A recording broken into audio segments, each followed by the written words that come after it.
Donc, on avait commencé un petit peu le sujet hier, à amorcer le sujet. Et il y a des sources ici qu'il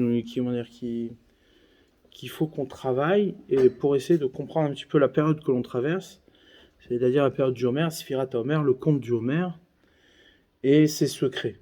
Le conte du Homer, c'est pas une période, comme les autres. C'est-à-dire, il y a ici quelque chose de très particulier au Homer. C'est quoi?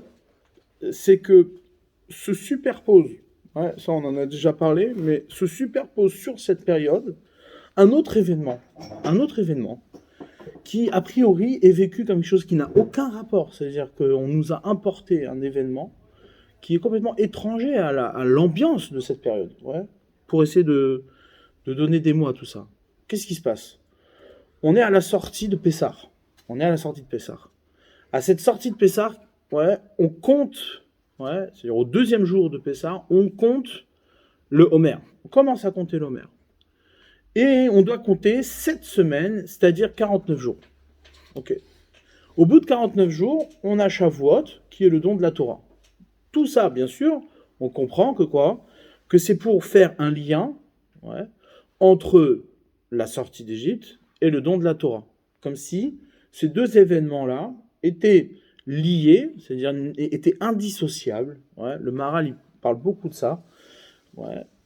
Il parle beaucoup de ça pour expliquer, dans le Kurot Hashem, il ramène quoi? Que la sortie d'Égypte et le don de la Torah est un seul événement. Et il va même plus loin là-bas, il explique que quoi? Que la sortie d'Égypte, le don de la Torah et l'entrée en Eretz Israël est un seul événement. Ouais. Chose que les Meraglim, ouais, les explorateurs, ont cassé, ont coupé. C'est-à-dire que l'événement de la sortie d'Égypte avec le don de la Torah, c'est bien un seul événement. Il n'y a pas eu d'interruption. C'est le Homer qui nous l'a donné. Ouais, c'est le conte du Homer qui est la manifestation de cette unité-là d'événements. Mais il y a une coupure qui s'est faite ensuite. C'est quoi? C'est que l'entrée en Eretz Israël n'a pas été dans la continuité de la sortie d'Égypte. Et ça, c'est le Khorban, c'est la destruction qu'ont amené les explorateurs.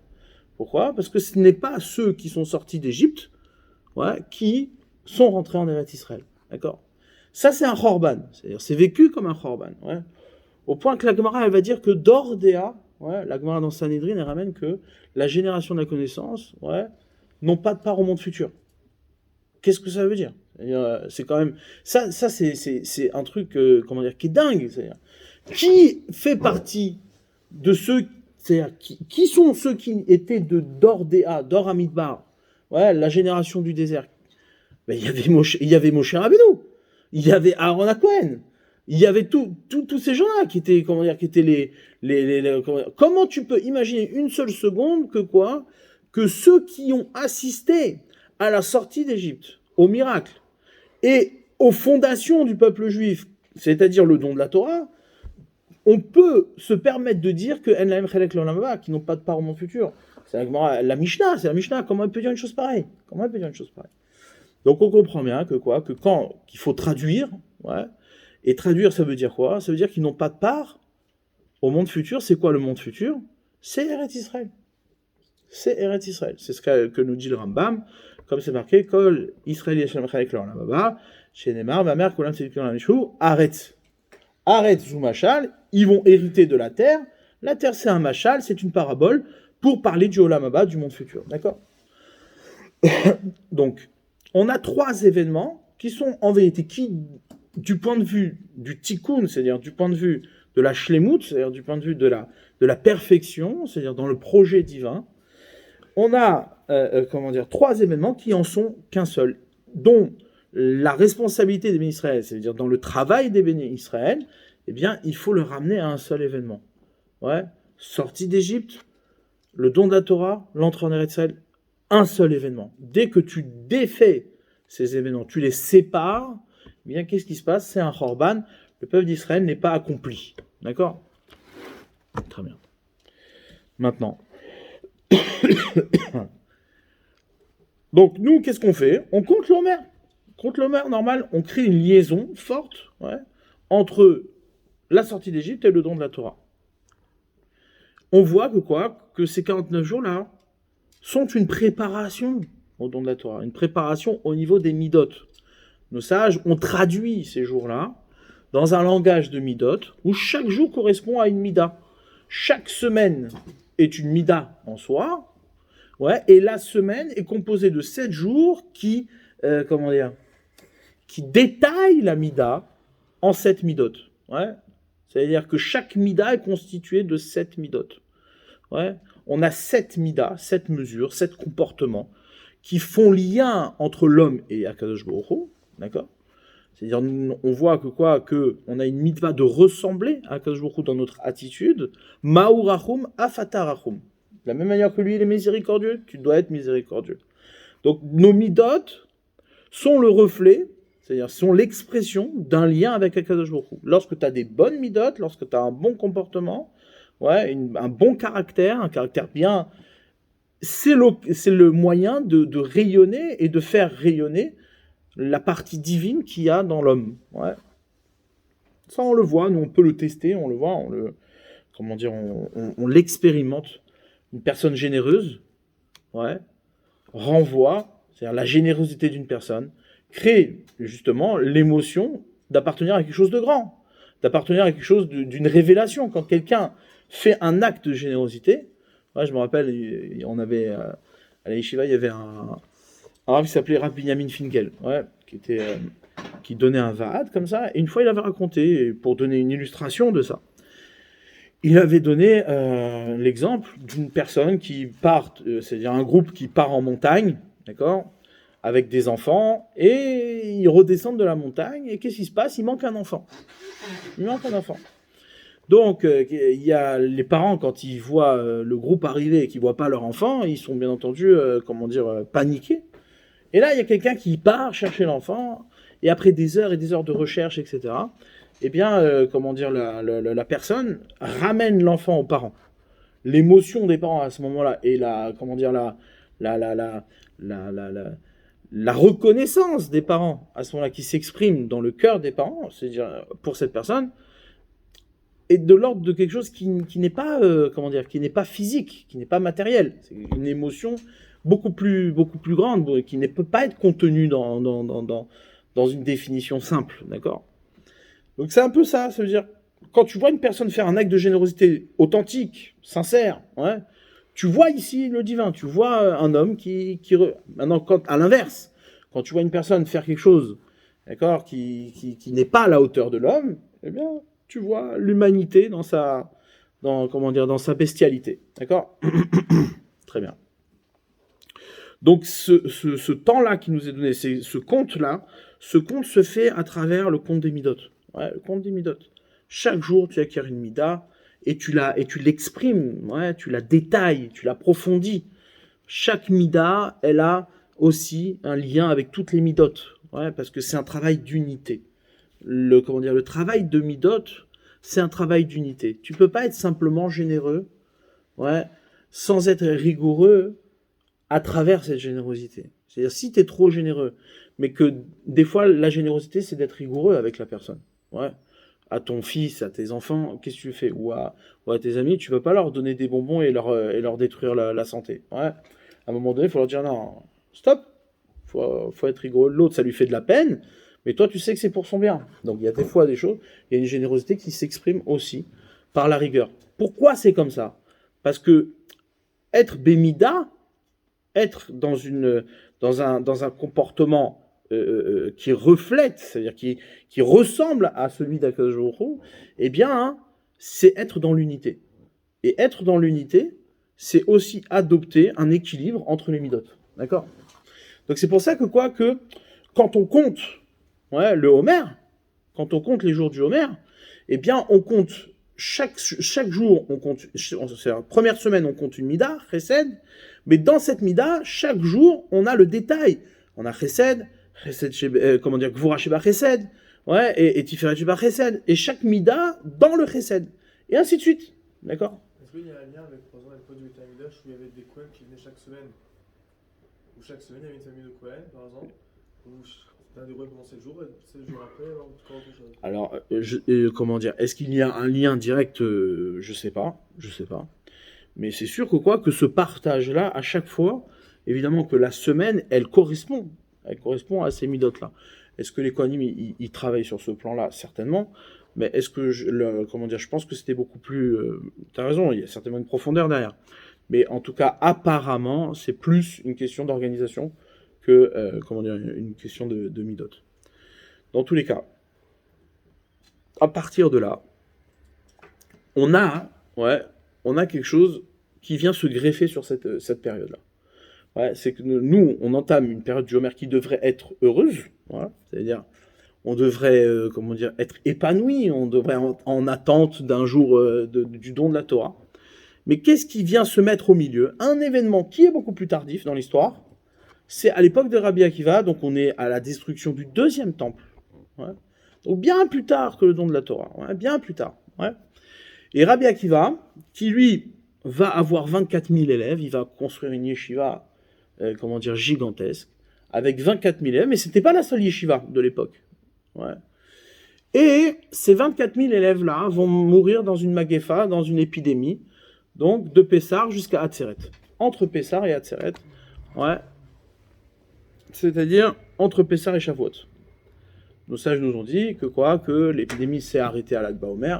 Peu importe les détails. Ce qui nous intéresse, c'est comment les choses nous ont été transmises, ouais, et comment on les a reçues. D'accord? Donc nous, on sait que notre période de deuil, elle s'étend depuis le premier jour du Homer jusqu'au 33e jour. Ok. Maintenant, ce qui est intéressant de comprendre, ouais, c'est quoi? C'est qu'au final, la destination qui s'appelle Shavuot, indépendamment de l'événement de Rabbi Akiva et de ses élèves, la destination qui s'appelle Shavuot est également un moment qui n'est pas un moment idéal, en vérité, pour le clan Israël. Parce que si on réfléchit, on voit que les tables, c'est-à-dire les louchot, la Torah qu'on a reçue à Shavuot, eh bien, on ne l'a pas reçue. Elle a été brisée, elle a été cassée. Ouais, qu'est-ce qui s'est passé? Les Béné Israël sont au Har Sinaï, ouais, ils entendent la Torah, ils entendent les Aseret HaDivrot. Moshe Rabbeinu, il va chercher ses louchot, il va chercher ses tables pour les redescendre. Il reste 40 jours là-bas, 40 nuits, et en attendant, ils font la faute du Vaudor. 17 Tammuz, ils font la faute du Vaudor. Donc ça veut dire qu'ils n'ont pas, on n'a pas reçu les premières tables, on n'a pas reçu cette Torah-là de Shavuot. D'accord? Donc, on voit ici quand même que malgré tout, le Homer qui aboutit à Shavuot et qui, malgré tout, est resté un événement, fondateur du clan Israël, parce que les Béné Israël ont entendu cette Torah, quand même, malgré tout, ils ont entendu Anochi Hashem Elokecha, etc. Eh bien, qu'est-ce qui se passe? Des années plus tard, ce Homer-là, ce processus, ouais, est aussi défectueux. C'est-à-dire, il y a un événement qui vient se greffer là-dessus et qui vient nous rappeler que effectivement, on n'aboutit pas. On n'aboutit pas. Maintenant, on va essayer de rentrer maintenant dans ce qui s'appelle Rabbi Akiva et ses élèves. La Gemara, elle nous ramène que en vérité, qu'est-ce qui s'est passé? Les élèves de Rabbi Akiva sont morts, les 24 000. Enfin, c'est pas marqué comme ça, c'est marqué les 12 000 zugot. Ouais, les 12 000 couples, les 12 000 chavrutot. Ouais, de là-bas, on voit qu'on doit étudier en chavruta, on doit étudier en binôme. Ouais. Donc, les 12 000 chavrutot, elles sont mortes pendant cette magefa, pendant cette épidémie. Pour quelle raison? Chez l'onahagu kavod zelazé, parce qu'ils ne se sont pas comportés en kavod l'un envers l'autre. Maintenant, avant d'approfondir cette notion de kavod, ouais, il faut voir plusieurs enseignements qui regroupent ici le thème du kavod autour de l'événement de la mort des élèves de Rabbi Akiva. Rabbi Akiva, comme on l'a dit, on a vu la Mishnah dans Sota qui ramène que Mishemet Rabbi Akiva batla gvod haTorah. Le jour où Rabbi Akiva, depuis le moment où Rabbi Akiva il est décédé, le kavod de la Torah a disparu. Ouais. Donc on voit que Rabbi Akiva incarnait ce qu'on appelle le kavod de la Torah. Ouais.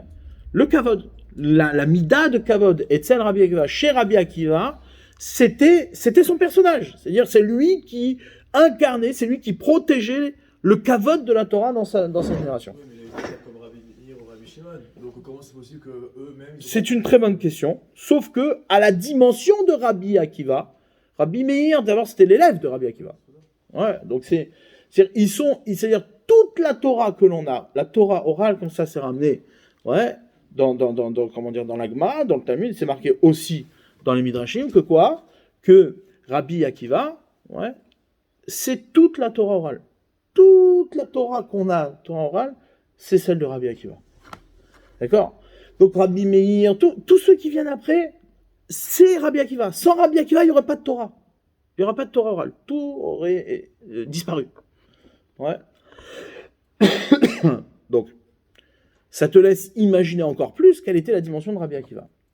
Pour renforcer l'idée, c'est-à-dire pour comprendre qui était Rabbi Akiva, eh bien, il suffit d'aller voir la Gemara dans Menachot, qui nous ramène cette fameuse histoire où Moshe Rabbeinu monte chercher la Torah, et il voit Akadosh Baruch Hu en train d'écrire les ktarim, c'est-à-dire les couronnes, les tagim qui sont sur les lettres. Ces fameuses couronnes qu'on voit sur les lettres. Certaines lettres qui ont 3 couronnes, certaines lettres qui ont 1 couronne.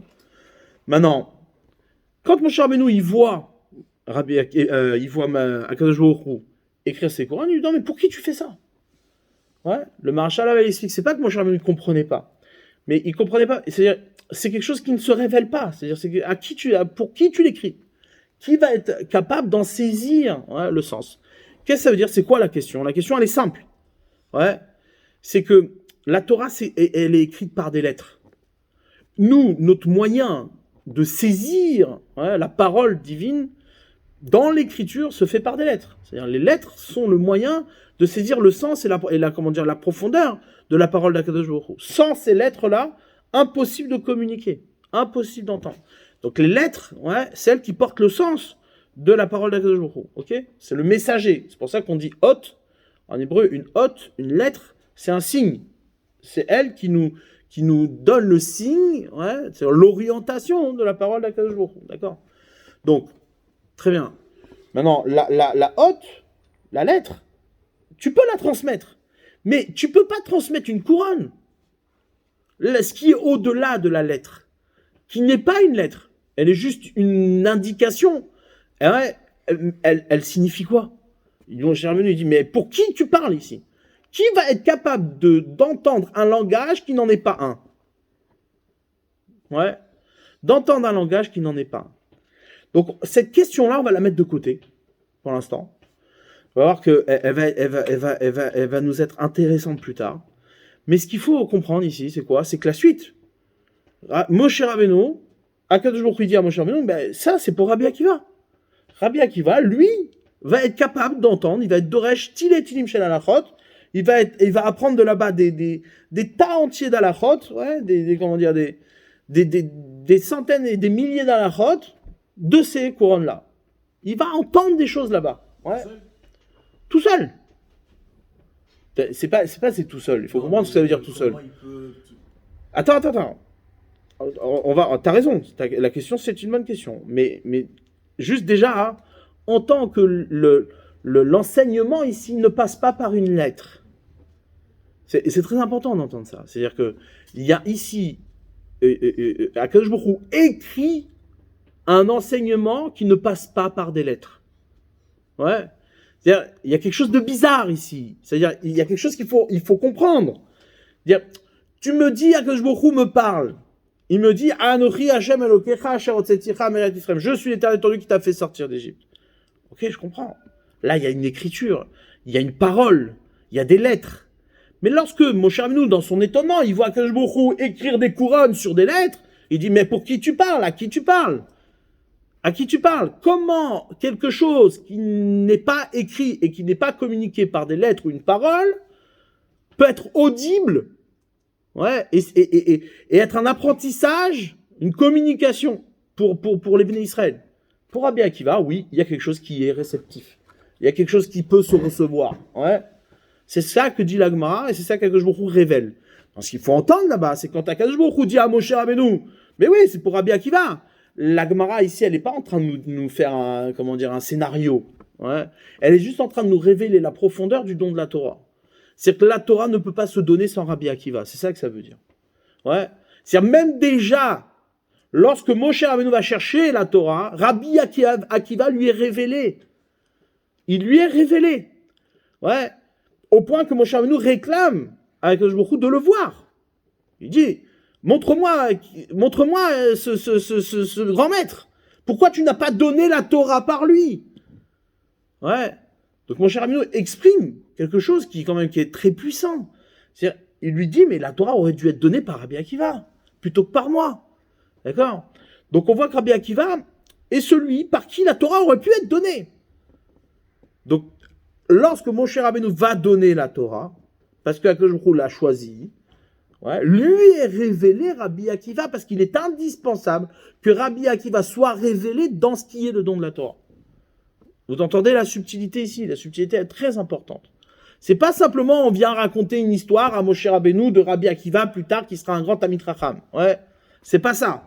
Ce qu'on vient révéler ici dans cet enseignement, c'est de nous révéler que que la Torah ne peut pas se donner sans Rabbi Akiva et que Moshe Rabbeinu doit entendre, doit voir, c'est-à-dire dans son enseignement, dans la parole qu'Akadosh Baruch Hu adresse à Moshe Rabbeinu pour donner la Torah, il lui révèle Rabbi Akiva. D'accord? C'est fou de transmettre quelque chose sur des années plus tard et pas sur un avant en fait. C'est ça. Maintenant, alors justement. C'est-à-dire, comment Moshe Rabbeinu et Rabbi Akiva vont constituer, par le biais de Moshe Rabbeinu, parce que c'est Moshe Rabbeinu qui donne la Torah, vont constituer la Torah. Ouais. Donc ce qu'il faut comprendre, c'est quoi? C'est que Rabbi Akiva est caché dans Moshe Rabbeinu. Et Moshe Rabbeinu, quand il est dans la révélation de la Torah par Akadosh Baruch Hu, il entrevoit Rabbi Akiva. Il entrevoit comment? Quand il voit Akadosh Baruch Hu faire les petits tagim sur les lettres. Et là, Akadosh Baruch Hu lui explique que sont ces tagim. C'est Rabbi Akiva. C'est-à-dire, ouais, il lui révèle Rabbi Akiva. Donc en vérité, Moshe Rabbeinu révèle Rabbi Akiva qui est en lui. Tout ce qu'on a dit, le Yalkut Shimoni ramène que tout ce que les élèves, ouais, Atidim, les Chadesh, qui vont finir par, amener comme chidouche, comme nouveauté dans l'étude de la Torah, Moshe Rabbeinu il a reçu. Et pourtant, contradiction. On voit que quand Moshe Rabbeinu se trouve être au shiur, au cours de Rabbi Akiva, il comprend rien. Il peut pas comprendre ce que dit Rabbi Akiva. Il comprend rien, mais rien. C'est-à-dire, il est assis derrière, chez les plus nuls, et il ne comprend rien à ce que dit Rabbi Akiva. Et comment se termine l'histoire? Ouais. Quand Rabbi Akiva confirme bien que son enseignement est halakha les Moshe Sinaï, c'est une halakha qui a été donnée à Moshe au Sinaï, Moshe Rabbeinu est rassuré. Donc ça, on a vu. Comment tu peux être rassuré si tu n'as rien compris? Le type, n'importe qui peut arriver à dire halakha les Moshe Sinaï sur quelque chose que tu n'as rien compris. Ouais. Donc Moshe Rabbeinu, il a compris quelque chose ici. Il a compris que ce qu'exprime Rabbi Akiva, ouais, c'est une dimension de la Torah qui n'appartient pas, enfin en tout cas, qui peut se révéler à partir de l'écriture, mais qui ne se transmet pas dans l'écriture. D'accord? Je répète ça, c'est très important. C'est-à-dire que le fait même que Moshe Rabbeinu ne comprenait pas ce que disait Rabbi Akiva, ouais, montre bien que c'est pas le langage, ouais, ce n'est pas la parole, ce n'est pas les mots qu'utilise Rabbi Akiva qui vont faire que c'est une halakha les Moshe Sinaï. Ouais, qui vont faire que c'est bien une halakha qui a été dite au Sinaï à Moshe.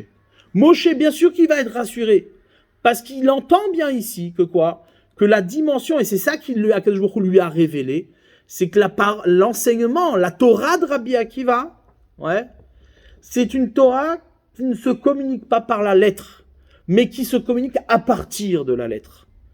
La lettre, c'est halakha les Moshe Sinaï. Moshe Rabbeinu, c'est la lettre. Tu peux pas sortir de Moshe Rabbeinu. Celui qui sort de Moshe Rabbeinu, il a perdu. Il n'est pas Torah. Parce que la Torah qu'on a, c'est la Torah de Moshe. Donc Rabbi Akiva parle à partir de Moshe Rabbeinu. Mais il parle quelque chose que Moshe Rabbeinu ne comprend pas. D'accord? C'est-à-dire, cette couronne que tu vois sur la lettre, exactement le même sentiment que l'on a lorsqu'on regarde une lettre ou un mot, qu'on comprend le mot, mais que les couronnes qui sont dessus,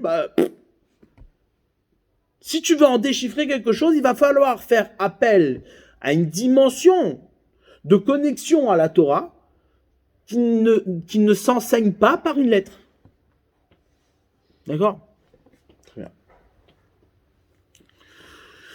Donc ça, c'est le, comment dire, c'est le point important. Maintenant, ce qui va nous intéresser, ouais, c'est ce que va dire Rashi sur l'expression, sur l'enseignement des Chachamim, qui nous dit que Rabbi Akiva, Mishemet Rabbi Akiva Batla Kavod Torah. Depuis le moment où Rabbi Akiva il est décédé, ouais, c'est annulé le Kavod de la Torah. Pourquoi? Dit Rashi, parce que Rabbi Akiva, pourquoi il était le Kavod de la Torah? Parce que ces couronnes, ces tagim là, il a pas délaissé un seul tag. Sur Kol tag ve tag, il a été Doresh, une halakha. C'est-à-dire que même le tag, il est allé chercher son sens. C'est-à-dire, ce qui fait que Rabbi Akiva incarne le Kavod de la Torah, c'est parce que si c'était suffi de la lettre, si Rabbi Akiva, il avait vu la lettre avec les couronnes, mais ce qui l'avait intéressé, c'était la lettre elle-même, sans les couronnes, alors il n'aurait pas mérité ce shem-là de Kavod de la Torah. Ce qui lui a donné le, comment dire, le fait d'être nommé, c'est-à-dire d'incarner le Kavod de la Torah, c'est parce qu'il est allé chercher même cette couronne et là, il est allé en donner du sens. D'accord? Donc, quelqu'un comme son élève, Rabbi Shimon Yochai, où il a fait un dévoilement de la Torah, c'est que forcément ça passait par la même étape que Rabbi Akiva. Alors, déjà que tu saches, ouais, c'est que Rabbi Shimon Bar Yochai lui-même dit, ouais, que ce qu'il a révélé, c'est un, comment dire, c'est des petites poussières de Rabbi Akiva. Ouais. Donc il n'a pas été au, si on peut dire, au niveau d'études Rabbi Akiva dans... Non. Bah non, ça n'empêche pas que ce qu'il a révélé, c'est l'enseignement de Rabbi Akiva. Mais pourtant, tu pourrais te dire que le Kavod de la Torah, il peut être porté par lui, après que Rabbi Akiva... C'est une ouverture, on verra, parce que c'est sûr que Rabbi Shimon Bar Yochai, c'est un sujet en soi. C'est l'Akba Omer, c'est-à-dire c'est quand même la fin de l'épidémie, c'est la mort de Rabbi Shimon Bar Yochai. Enfin, c'est censé être, en tout cas pour la transmission, c'est censé être le moment où Rabbi Shimon Bar Yochai décède, où il enseigne quelque chose d'extraordinaire. C'est surtout, c'est pas le fait qu'il décède, c'est le fait que sa mort est un enseignement d'une dimension, comment dire, un enseignement particulier, d'accord, qui n'avait pas été enseigné jusqu'au moment de sa mort, d'accord. Mais ça, c'est un sujet en soi, on verra pour l'Akba Omer. Maintenant, pour ce qui nous concerne, nous, ouais, là maintenant, hein, c'est quoi? C'est que Rabbi Akiva, ouais, il a mérité le shem, c'est-à-dire d'incarner cette dimension-là du kavod de la Torah, parce qu'il n'a pas délaissé les petites couronnes. Il est allé chercher même dans les couronnes, ce qui était au-delà de la lettre, ouais, le sens, c'est-à-dire la profondeur, l'enseignement que Rouhou a laissé à travers ce qui échappe à la lettre. Ouais, ce qui échappe à la lettre. En vérité, si on comprend bien, hein, la couronne, c'est quoi? Elle signifie juste qu'il y a quelque chose qui échappe à la lettre. Ouais, la lettre, elle est écrite sur le parchemin. D'accord? Maintenant, le parchemin, hein, quand il est blanc, il dit rien. C'est juste un support qui laisse une infinité de possibilités. Tu peux y écrire tout ce que tu veux dessus, encore. Une fois que tu as écrit, tu as été makbil, tu as limité, ouais, le rôle du support. Et donc, c'est-à-dire l'infinie possibilité qui était à l'origine sur le parchemin, eh bien, elle devient le support d'une écriture. C'est-à-dire, elle devient le support d'un sens. D'un sens. Maintenant, qu'est-ce qu'elle fait? Qu'est-ce qu'Akadosh Baruch Hu nous a révélé? C'est quoi? C'est qu'il y a encore des choses à aller chercher au-delà de la lettre. C'est-à-dire qu'il y a la lettre que tu vois, c'est juste le moyen d'accéder à quelque chose d'infini. L'infini n'est pas effacé par la lettre. C'est pas parce que maintenant l'enseignement t'a été donné à travers l'écriture qu'il n'y a pas l'infini, et comment dire, la ressource qui se trouve être derrière comment dire, la lettre, au-delà de la lettre. Elle est là, elle est encore présente. Elle est accessible par la lettre elle-même. Ouais, ça c'est important. On va voir pourquoi. Parce qu'au final, si vous voulez, la lettre, c'est ça le danger. Le danger c'est quoi? C'est que tu vois une lettre et tu te limites à la lettre. Ouais. Tu prends les choses à la lettre. Ouais, comme on dit en français. Maintenant, qu'est-ce qui se passe quand tu prends les choses à la lettre? Eh bien, comment dire? Tu limites les choses, tu limites le sens. La lettre est un signe. elle n'est pas une délimitation, elle n'enferme pas le sens, elle est juste une orientation du sens. C'est elle qui te donne la possibilité d'accéder à quelque chose qui échappe à la lettre, d'accord ? Maintenant, ce qu'il va falloir faire, c'est quoi ? C'est comprendre, c'est quoi qui échappe à la lettre ? C'est quoi cette dimension-là qui est en dehors de la lettre ? Ouais. Les philosophes n'aiment pas ce genre de définition. C'est-à-dire, tu veux parler de quelque chose qui échappe au sens. Il y a du sens au-delà du sens. Ça a pas de... C'est quelque chose qui fait peur un peu. C'est-à-dire, de quoi tu me parles ? C'est un peu délirant. Ouais. Là, ici, justement, ce que je vous révèle à Moshe Rabbeinu, c'est qu'il y a la lettre, c'est elle qui sécurise le sens, ouais, et qui sécurise également l'accès au-delà du sens. Ouais. Il y a bien une couronne qui démarre de la lettre. Toi, tu ne peux avoir accès à l'au-delà du sens, c'est-à-dire à quelque chose qui est au-delà de la lettre, qu'à partir de la lettre. C'est un petit peu le sens du Homer. Quand tu comptes un jour, 2 jours, pour qu'au final, tu aboutisses à un jour qui n'est pas compté, c'est pour comprendre que quoi ? Que chaque jour me donne accès à quelque chose de plus grand. Chaque jour, c'est-à-dire le jour 1, ouais, c'est lui qui me donne la possibilité d'accéder au jour que je n'ai pas encore compté. Ouais, et qui me donnera donc par cette éducation l'accès au jour du don de la Torah, qui lui n'est pas, on ne peut pas le compter. Il échappe au compte. D'accord ? Maintenant, on revient maintenant sur ce qu'on a parlé hier, c'est-à-dire l'enseignement du Harizal. Le Hari ramène que quoi ? Quelque chose d'assez, comme parfois à son habitude dans le Shara Gilgulim, ouais, sur la notion des Gilgulim, il ramène que quoi ?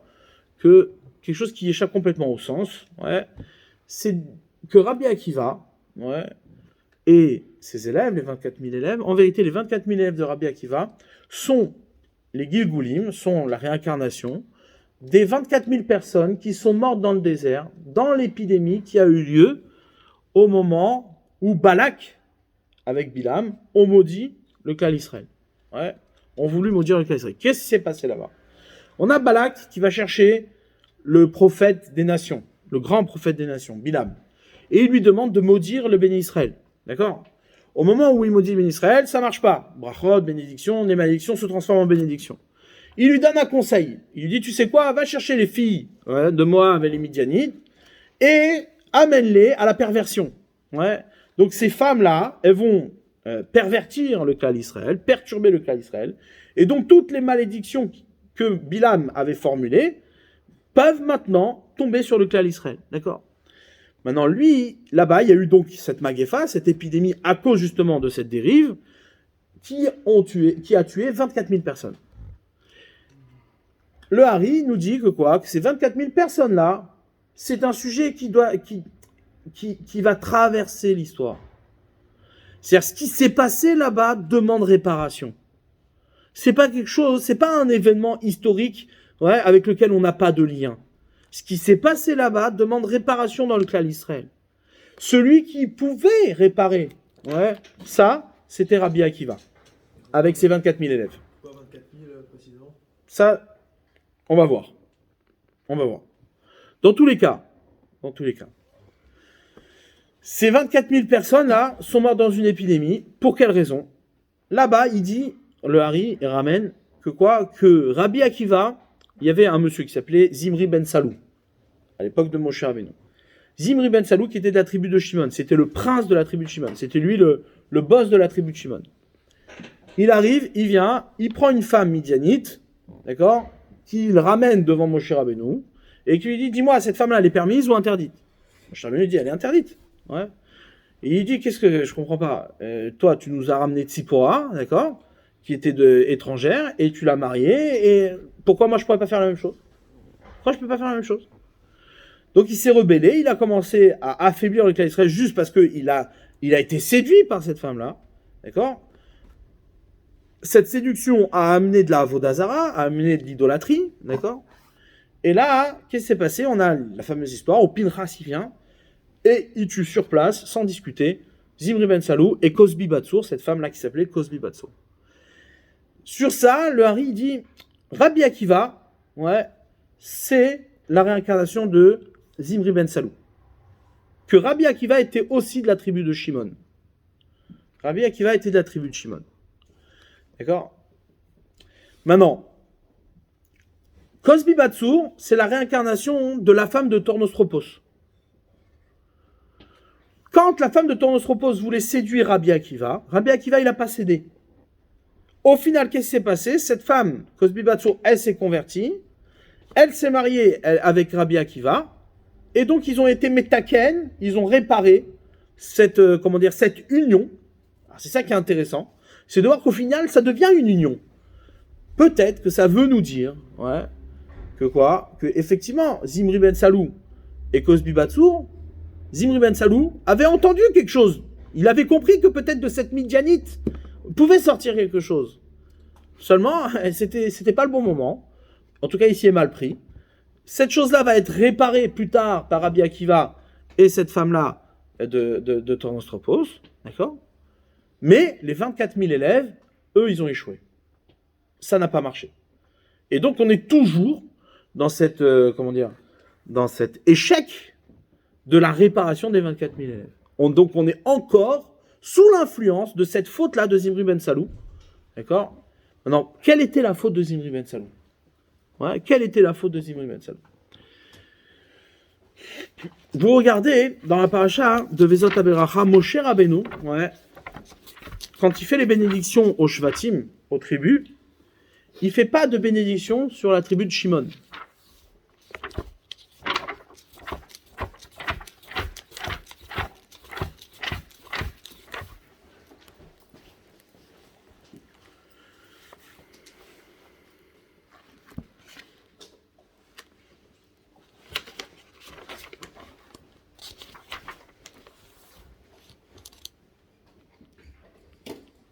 Vezot aberacha shaberach Moshe ish Elokim et béni Israël ifne moto. Voici la bénédiction que Moshe l'a béni, pour le béni Israël. Yoma, etc., etc. On continue. Yehi Reuven ve'al que vive Reuven et qu'il ne meure pas. Rim et tav mispa. Vezot li Yehuda. Celle-là pour Yehuda. Hop, il est où Shimon?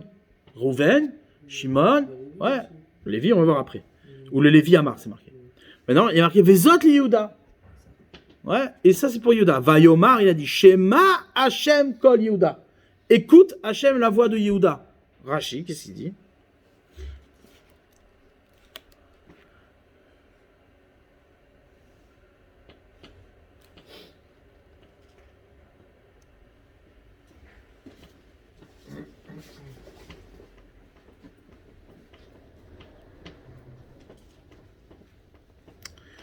C'est pas ici qu'il dit ça, Rashi? J'étais sûr que c'était ici. Ah, voilà. Davar Acher. Ah, voilà, c'est là. Il dit Shema Hashem kol Yehuda. Écoute Hashem la voix de Yehuda. Il est passé au Shimon. C'est bizarre. Dans la bracha de Yehuda, on dit quoi? Mais Yehuda, Yomar, il a dit Shema. Écoute Hashem kol Yehuda. La voix de Yehuda. Qui c'est qui écoute? Allusion. Il dit Rashi. Davar Acher. Shema Hashem kol Yehuda. Écoute Hashem la voix de Yehuda. Kan rimez bracha le Shimon. Ici, il a fait une allusion de la bénédiction de Shimon. Mitor birchotav shel Yehuda, à l'intérieur des bénédictions de Yehuda. Et il dit ve'av keshechilku eret Israël. Et même lorsqu'ils ont partagé la terre d'Israël, Natal Shimon mitor goralo shel Yehuda. Shimon a pris son goral, sa part décidée par le goral de Yehuda.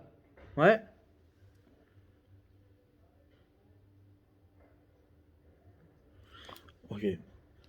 Donc, on voit d'ici que quoi? Que Moshe Rabbeinu n'a pas béni Shimon. Pourquoi il n'a pas béni Shimon? Pourquoi il fait ça par une allusion? Parce qu'il s'est passé un événement, qui était que quoi? Que Zimri Ben Salou, qui était de la tribu de Shimon, il a déréglé le clan d'Israël. Il a apporté une catastrophe dans le clan d'Israël. Il y a quelque chose qui s'est cassé. Il y a quelque chose qui s'est cassé. Mais, il dit c'est réparable. C'est réparable à partir de Yehuda. Ça veut dire, Shema, le Shimon, c'est-à-dire le Kohar de Shimon, il se fait à partir de la voix de Yehuda. Shema Hashem kol Yehuda. Écoute, Hashem, la voix de Yehuda. C'est pour ça que quoi qu'ici, il y a un remez, il y a une allusion à la bracha. C'est une bracha. Ouais, comprenez bien. C'est pas ici une allusion à Shimon, ça on l'avait pas placé, on le place. Ouais. C'est qu'ici on fait une allusion à la bracha même de Shimon. La bracha elle existe. Mais cette bracha, elle ne peut pas s'exprimer à partir de Shimon maintenant. Elle est pas. Comment elle peut ressurgir cette bracha à travers Yehuda? Ouais. Très bien. Maintenant, ce qui est intéressant, c'est de voir que quoi?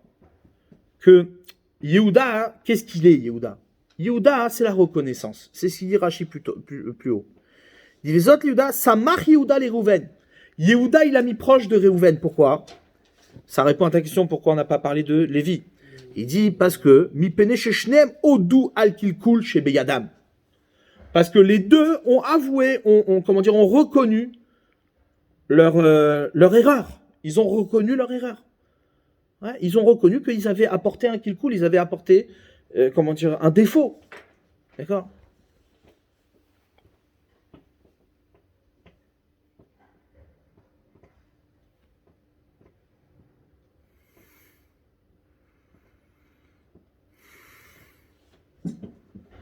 Très bien.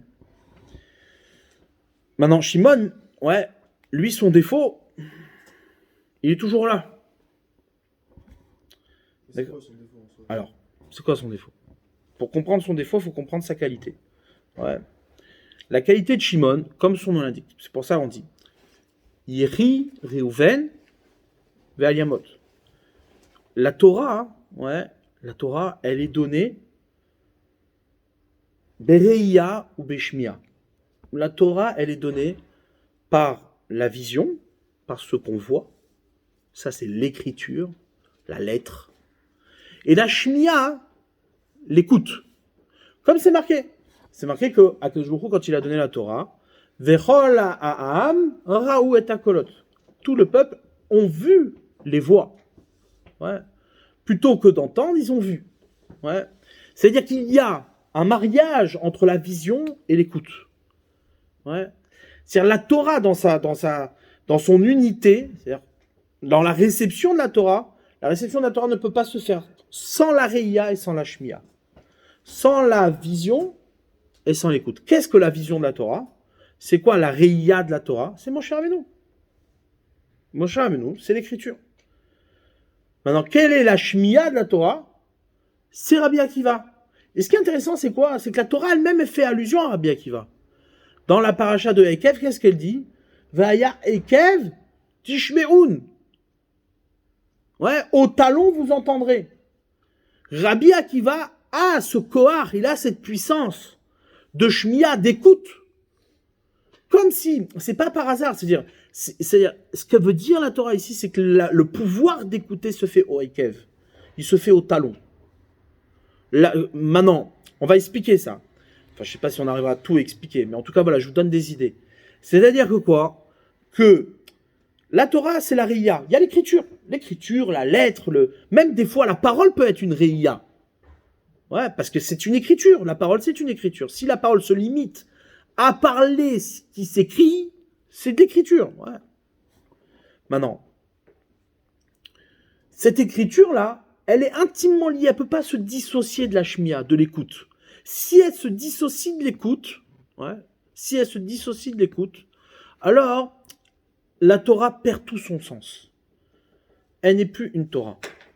Elle devient limitée, elle n'a plus de chidouche, elle n'a plus de, de nouveautés. Ça, c'est un très bon argument, c'est-à-dire pour tous les, les pseudo-intellectuels, libéraux, etc., qui prétendent pouvoir se passer de l'enseignement oral au profit de ce qu'ils sont capables de saisir à partir de l'écriture.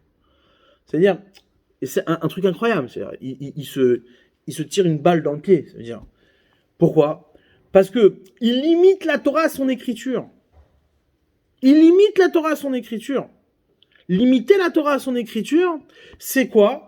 C'est exactement, se rattacher à l'argument de Zimri Ben Salou. On va essayer de comprendre. Zimri Ben Salou, qu'est-ce qu'il a fait?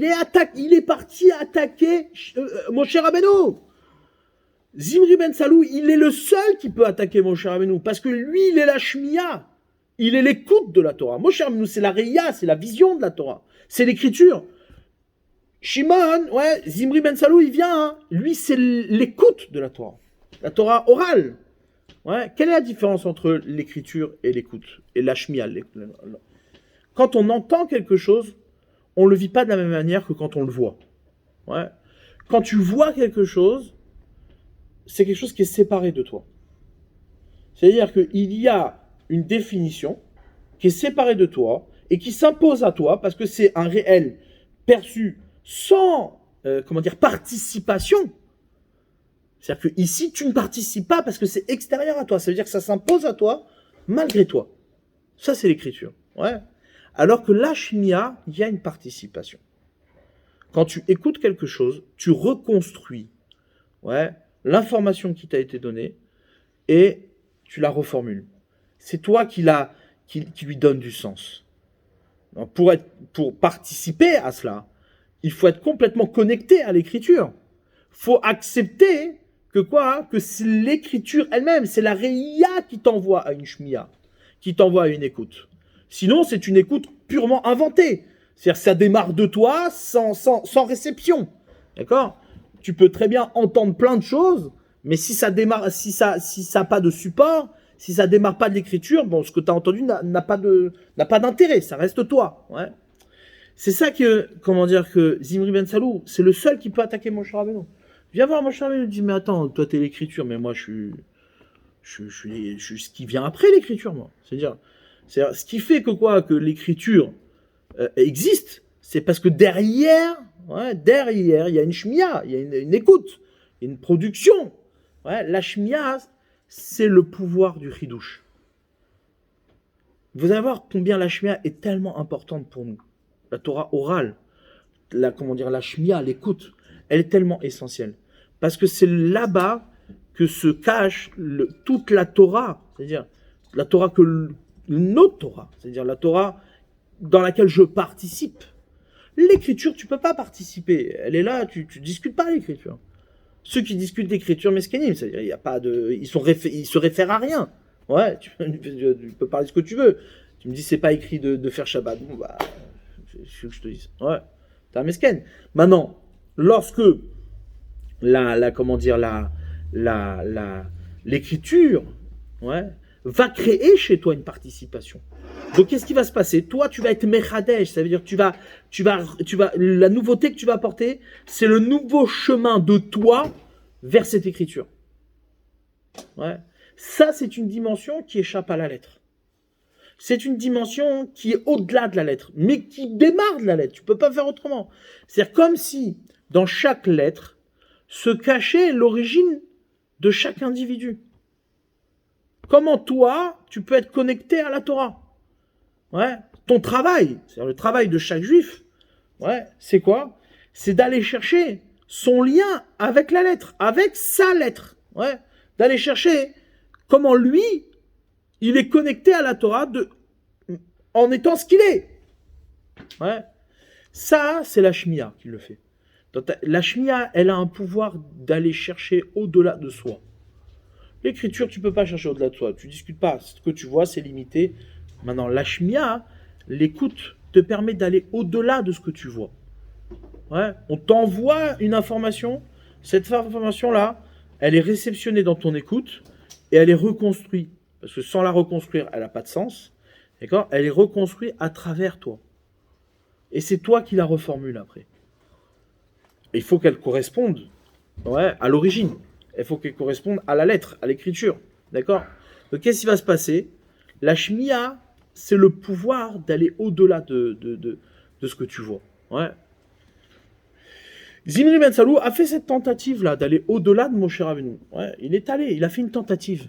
Il a voulu aller au-delà.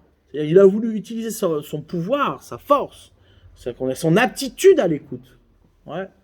Pour pouvoir justement être mechadesh. Seulement, qu'est-ce qui a pas marché? Quelle était l'erreur? Ouais. Eh bien, Shimon, qu'est-ce qu'il a fait? Zimri ben Salou, qu'est-ce qu'il a fait? il est allé chercher cette Midianite, il a voulu la valider. Elle n'est pas juive, c'est pas grave, on s'arrange. Ouais, on l'a convertie, bon, elle est sympa, elle croit en Dieu, elle aussi, bon, d'accord. Non.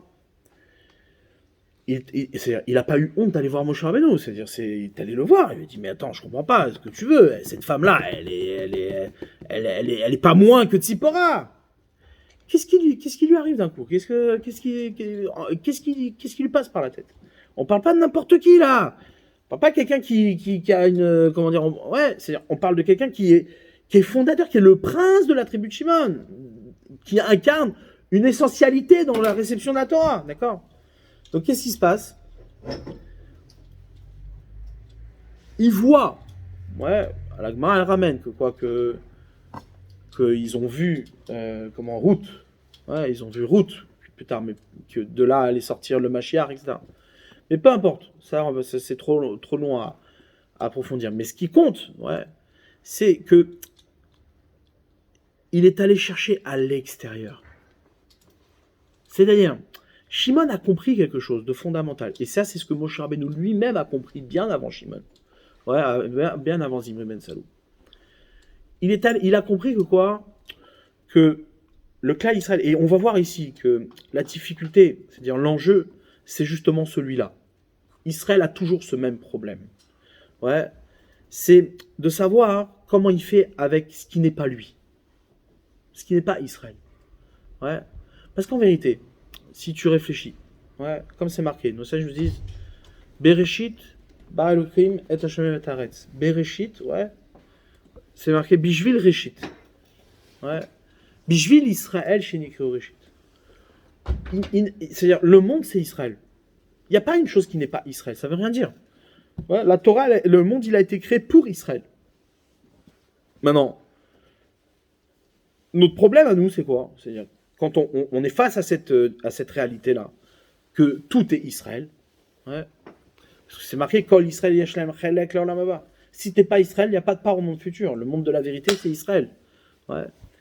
Donc, tout ce que tu ne vois pas comme Israël devient problématique. Ça devient problématique. C'est-à-dire, nous, le peuple d'Israël, on vit au milieu de nations qui se revendiquent ne pas être Israël. Elles se revendiquent ne pas être Israël. Ça, c'est le malaise du peuple juif dans son exil. Le malaise du peuple juif, c'est l'exil du peuple juif. L'exil du peuple juif, c'est quoi? C'est qu'il est en dehors de sa terre. C'est qu'il est dispersé. C'est qu'il est sous le joug des nations. D'accord? Être sous le joug des nations donne le sentiment qu'il y a autre chose qu'Israël. Comment tu gères, toi, en tant qu'Israël, ce qui apparaît ne pas être Israël? Ça, c'est cette dimension extérieure. Comment je la ramène à Israël? Comment je la ramène à Israël? Moi, maintenant, et c'est un vrai sujet. C'est un vrai sujet d'étude. C'est-à-dire, c'est un vrai sujet d'étude. Il y a marqué, que Rabbi Akiva, c'est marqué que Rabbi Akiva, il a mérité, c'est-à-dire, tout son kohar d'être la Torah orale, ça vient du fait qu'il descend, qu'il est Ben Ger, qu'il descend de Esav, que Tsaïd Befiv, que la chasse était dans sa bouche. Comme ça, le Hari ramène. Quel rapport? C'est-à-dire, il y a chez Esav, qui est censé être dans le Klal Israël au départ, mais qui se met en dehors d'Israël. C'est lui, il est Israël Mouma. Il se déclare être en dehors d'Israël. De là-bas, vient une force, quelque chose qui alimente la Torah orale. Et pourquoi? Parce que justement, la Torah orale, c'est cette capacité à capter ce qui est route, ce qui est extérieur, et de révéler que c'est Israël. C'était le combat entre Esav, l'ange de Esav, et Yaakov. L'ange de Esav, il arrive et dit, mais il y a des parim tanim, il y a parmi Israël des choses qui ne sont pas Israël, arrête ton cinéma. On n'aura pas le temps de finir, ouais, mais on va approfondir ça. C'est une notion qui est très importante, ouais. Mais à l'heure d'aujourd'hui, c'est un peu ce qui se passe. C'est-à-dire, on est confronté à une réalité qui se présente ne pas être Israël. Elle n'est pas en tout cas identifiable comme Israël. Elle ne se reconnaît pas être Israël. Ouais. Et ça, ils s'alimentent de ça. Il dit, mais tu vois bien, tu me parles d'Israël, mais regarde, c'est pas Israël ça. Ça appartient à Esav. Ouais. Le pire, c'est quoi? C'est que ce Israël-là se revendique ne pas être Israël. Il définit son Israël au niveau des nations. Ouais. Au niveau des nations. Donc du coup, là, ici, il y a un route, et c'est justement à partir de cela que la Torah orale est humiliée. Parce que l'enjeu de la Torah orale, c'est de faire que ce qui est route, ce qui se revendique être route, de l'entendre, de le saisir et de le révéler comme Israël. De le révéler être Israël. Ce que Zimri Ben Salou a échoué de faire. Là, on a fait un petit raccourci. Hein. Mais juste déjà pour amorcer la prochaine réflexion, c'est que Zimri Ben Salou, il s'est proposé d'intégrer Midianite dans le clan Israël. Seulement, sa revendication, c'est-à-dire sa tentative, s'est avérée être, au contraire, rabaisser Israël aux nations. C'est faire sortir Israël vers les nations. D'accord ? Donc on voit qu'il y a ici une subtilité, une difficulté à être mitmoded, à se confronter avec ce qui est extérieur à Israël. Mais l'enjeu, ce n'est pas de faire devenir Israël des nations, de faire devenir Israël un semblable des nations, à l'égal des nations. Mais l'enjeu, c'est de faire que les nations se révèlent être Israël. Ouais. Que l'extérieur se révèle être intérieur. Ouais. Que ce qui est au-delà de la lettre révèle son origine qu'est la lettre. D'accord ? Ça, c'est, comment dire, on n'a pas pu terminer, mais l'idée, c'est de revenir à la notion de kavod. C'est-à-dire, la notion de kavod, comment elle se définit ? Le kavod ne peut pas s'exprimer. On ne peut pas parler de kavod si tu n'as pas de sensibilité à ce qui est extérieur à toi. Nous, on prétexte le kavod lorsque ce que je suis est mis en valeur. Ouais. Ça, c'est l'inverse du kavod. C'est exactement l'inverse du kavod. Quand tu as une réussite, ou quand tu te sens prestigieux, qu'est-ce que tu fais ? Tu mets en valeur, tu t'honores, tu t'honores de ce que tu es, de tes réussites, de tes... Ouais. Mais au final, le kavod, c'est pas de ce que tu as réussi à faire. C'est pas de ça qu'il faut être honoré. Ce qui te fait ton kavod, c'est justement c'est-à-dire ta capacité à percevoir ce que tu n'as pas encore réussi à faire. C'est d'être en potentiel l'expression de ce qui reste à faire. Ça, c'est le vrai kavod. Parce que le kavod, c'est cette capacité à entendre ce qui m'échappe encore, mais qui va le devenir. C'est-à-dire ce qui va être intégré. Ma capacité à intégrer ce qui n'est pas encore, identifiable chez moi, mais qui est identifiable à l'extérieur de moi. D'accord ? Bon, ça, on approfondira ça. Mais juste déjà comprendre, on termine là-dessus, déjà comprendre que le travail qui se joue là-bas entre Zimri Ben Salou et Moshe Rabbeinu, c'est une séparation, c'est l'inverse du mariage entre Rabbi Akiva et Moshe Rabbeinu.